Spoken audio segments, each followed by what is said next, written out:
포레스트 검프를 통해서 바라본 미국 현대사 이야기, 오늘 두 번째 시간인데요. 굉장히 굵직한 한 줄기를 이야기해 보려고 합니다. 바로 히피입니다.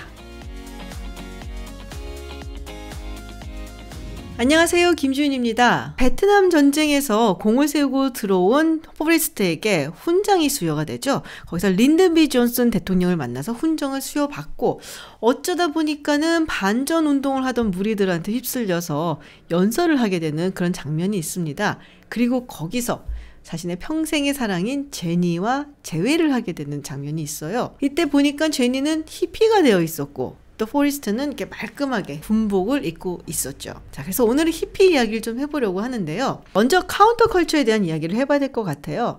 이 카운터 컬처는 이제 기존의 어떤 주류 문화에 대항하는 문화라고 이야기를 할 수가 있겠죠. 검색창에 카운터 컬처 그리고 아메리카 이렇게 쳐보면 항상 히피가 등장을 합니다. 그만큼 미국의 카운터 컬처라고 한다면 히피가 아주 대표적인 케이스다라고 보고 있기 때문이죠. 그런데 히피를 이야기하기 전에 우리가 카운터 컬처 이야기를 하려면은 이 사람들부터 먼저 이야기를 합니다. 바로 비트 제너레이션, 비트닉이라고도 우리가 이야기를 해요. 2차 세계대전이 끝나고 많은 미국인들이 바랬던 것은 바로 일상으로 돌아가는 것이었죠. 일상의 생활이라고 한다면 예쁜 집이 있고 아버지 어머니가 있고 그리고 아이들이 한 서너 정도 있고, 이런 장면들이 가장 잘 구현된 게 저는 플레젠빌이라는 영화라고 생각이 들어요. 미국인들이 이상적으로 보는 정말 아주 평온한 삶을 누리고 있는 가정의 모습이라고 할 수 있죠. 어떻게 보면 조금은 지루하고 또 규범에 얽매인다라는 생각이 좀 드는데요. 여기에 저항하는 문화가 바로 이 비트 제너레이션이라고 할 수가 있습니다. 이 비트 제너레이션을 이끈 혹은 영향을 굉장히 많이 준 문학 작품이 있죠. 바로 우리가 지금도 아주 사랑하는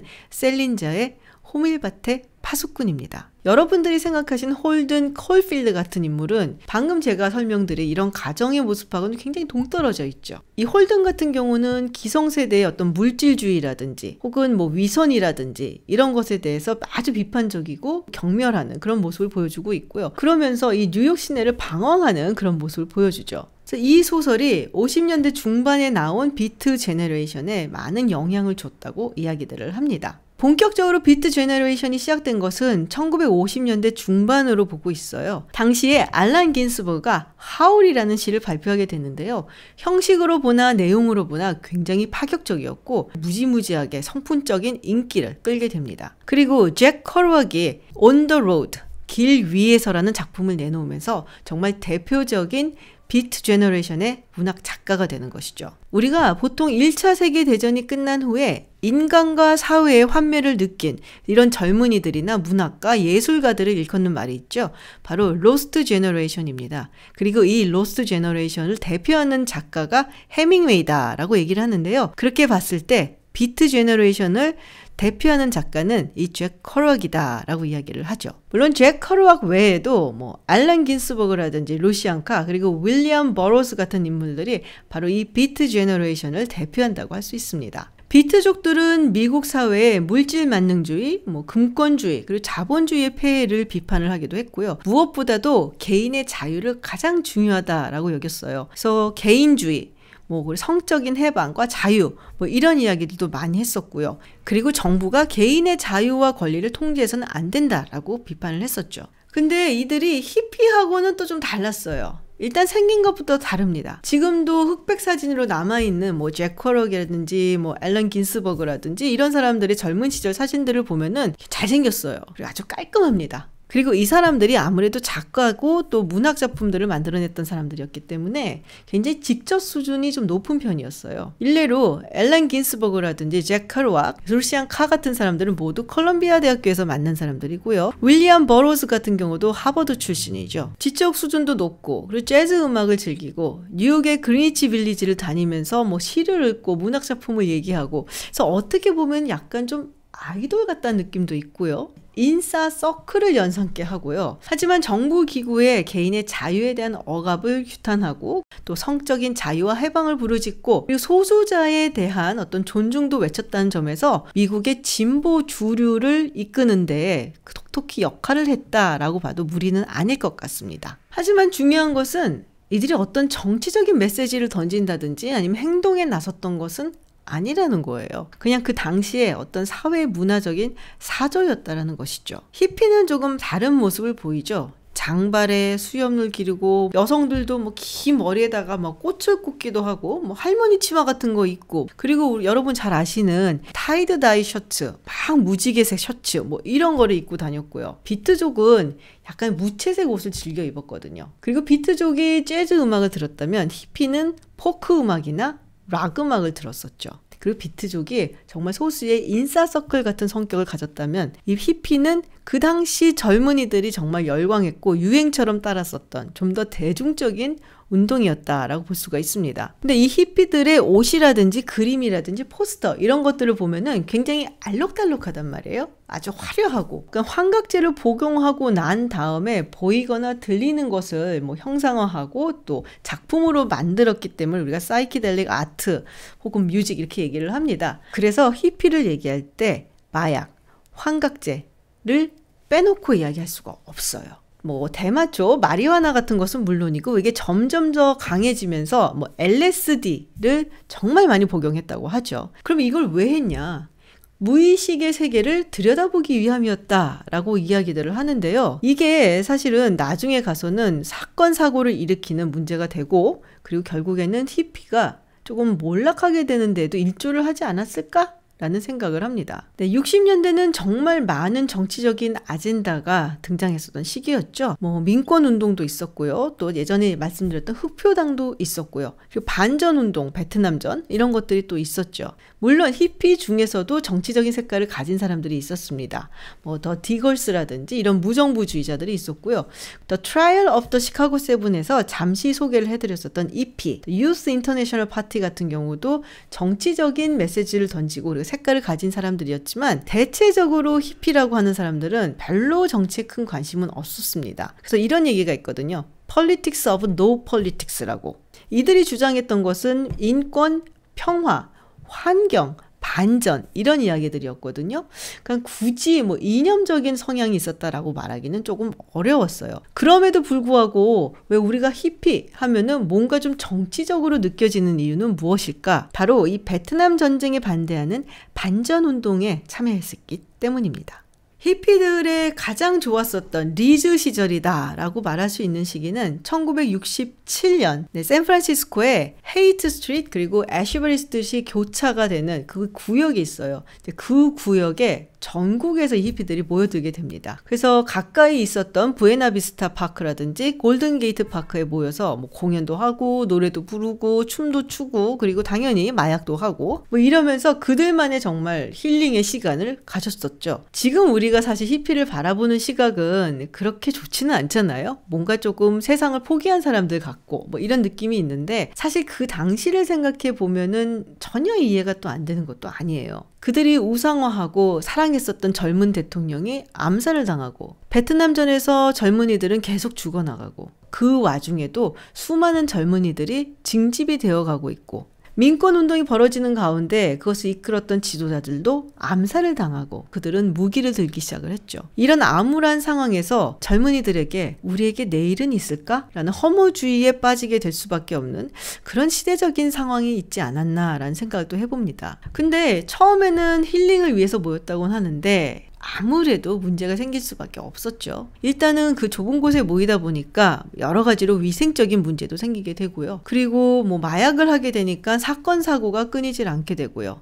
그리고 프리 러브라는 명목 하에 성폭행이 있는 경우도 있었습니다. 그러다 보니까 더 디걸스에서 히피는 죽었다 라고 하면서 일종의 장례식 같은 절차를 치르기도 하고 그때부터 히피는 해체가 되기 시작했다라고 이야기를 해요. 그렇다면 히피가 내리막길을 걷게 된 데는 어떤 이유가 있을까요? 첫 번째로 들 수 있는 것은 찰스 맨슨 패밀리 사건입니다. 이 찰스 맨슨이라는 사람은 일종의 사이비 종교의 교주 같은 그런 인물이었는데요. 그를 따르는 사람들이 무려 한 50명 정도가 있었다고 합니다. 잠잘 곳이나 먹을 곳을 해결하기 위해서 추종자 중에 여성들을 성매매에 나서게 한다든지 그리고 당연히 마약도 많이 했었고요. 그리고 절도 행각을 벌이기도 했었다고 하죠. 그리고 결정적으로 1969년 8월 로만 폴란스키 감독이 영국으로 출장을 가 있는 사이에 그의 부인이었던 샤론 테이트와 그녀의 친구들을 무참히 살해하는 생각을 벌이게 됩니다. 그 자리에 사실 찰스 맨슨은 없었어요. 그런데 이 찰스 맨슨 패밀리들이 가서 그런 살인 행각을 벌인 것이죠. 심지어 샤론 테이트 같은 경우는 당시 임신 8개월이었다고 합니다. 정말로 많은 미국인들에게 충격을 줬던 사건이었고요. 그리고 이것을 소재로 해서 만들어진 영화가 퀸틴 타란티노 감독의 2019년 Once Upon a Time in Hollywood라는 영화입니다. 근데 이 맨슨과 그의 패밀리들이 히피였냐라는 것에는 조금 논란의 여지가 있어요. 그 당시 보도에는 히피족이다라고 이제 보도를 했었죠. 그러니까 누가 봐도 히피 모습을 하고 있었던 것은 맞습니다. 근데 히피들이 그렇게 막 에너지가 넘치고 그리고 누군가를 살해할 만큼 기가 세고 이런 사람들은 또 아니었거든요. 그래서 이 사람들을 히피라고 보기에는 조금 무리가 있다 라는 의견들이 있는데요. 어쨌든 당시에는 많은 사람들에게 이 히피에 대해서 굉장히 안 좋은 인식을 남긴 것은 사실이죠. 네, 두 번째는 마찬가지로 1969년 12월에 있습니다. 1969년 8월에 우드스탁 공연이 있었죠. 뉴욕의 베셀 평원에서 이루어졌었던 정말 대단한 뮤지션들이 참여를 해서 3일 동안 있었던 콘서트였었는데요. 그런데 사실은 우드스탁 페스티벌이 정말 운이 좋아서 아주 큰 사고가 없이 넘어갔던 것이지 아주 위태로웠던 순간들이 많았다고 합니다. 실제로 사망자가 있기는 했어요. 한 명은 트랙터에서 깔려서 숨지는 일이 있었고요. 또 다른 한 명은 마약을 이제 과다 복용을 해서 그래서 사망하는 일이 있었는데 폭력 사건이라든지 이런 것들이 불거지지 않았기 때문에 다행히 넘어갔던 것이죠. 그런데 같은 해 12월에 서부의 우드스탁이라고 하는 알타몬트 공연이 있었습니다. 공연을 준비하면서 경호업체가 필요하잖아요. 근데 이 공연을 준비하던 사람들이 고용을 한 경호업체가 누구였냐? 바로 헬스 엔젤이라고 불리는 이른바 오토바이 폭주족이죠. 근데 이 사람들을 무슨 생각으로 고용을 했는지 모르지만 마침 롤링스톤스가 공연을 하는데 약간의 소동이 벌어지게 됩니다. 그리고 메리디스 헌터라는 남성이 이 무대 위로 자꾸 접근을 해요. 헬스 엔젤 중에 한 명이 이 사람하고 시비가 붙게 되는데 결국에는 이 헬스 엔젤의 경호원 한 명이 이 메리디스 헌터를 칼로 살해하는 일까지 벌어지게 돼요. 이 일로 인해서 롤링스톤즈와 믹 제거가 상당한 비난을 받게 됐고요. 그리고 이게 사실은 우드스탁에서 불거지지 않았었던 일이 결국에는 나타난 것이다 라는 얘기를 했었죠.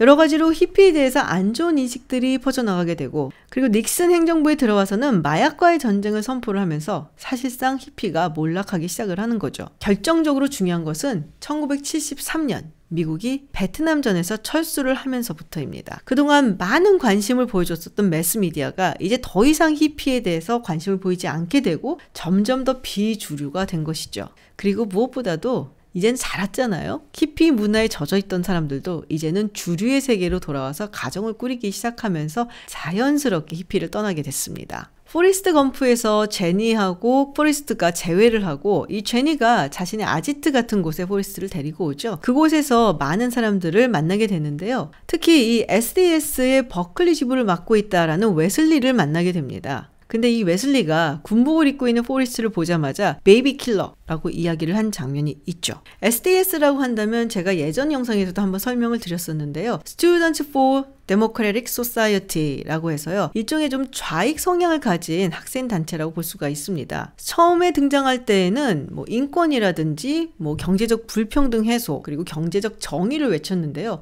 시간이 지나면서 반전 운동에도 뛰어들게 되고 사회주의 혁명에 대해서 상당히 좀 낭만적인 시각을 가지고 있었다라고 할 수가 있어요. 나중에는 폭력적인 성향까지 보이게 되면서 이것 역시 또 그들을 몰락시키는데 요인이 되곤 했습니다. 이 웨슬리가 제니를 때리는 장면이 있어요. 당시에 자신들은 진보적인 가치를 이야기하고 또 평등을 이야기하지만 조직 내에서는 또 다른 권위주의를 보여주는 또 폭력성을 보여주는 장면이었다고 생각이 듭니다. 그런데 저는 사실 그 넷이 모이는 장면이 굉장히 인상적이었어요. SDS의 웨슬리 그리고 히피였던 제니, 베트남전에 징집이 되었다가 다시 돌아온 군인인 포레스트 그리고 흑표당도 거기에 나오죠. 그래서 그들이 조우하는 장면이 정말 혼란스러웠던 60년대를 저마다의 방식으로 살아나갔던 미국의 젊은이들의 모습을 보여주는 것이었다라고 생각을 합니다. 네, 오늘도 포리스트 검프 영화를 통해서 바라본 미국의 역사, 특히 히피에 대해서 이야기를 나눠봤습니다.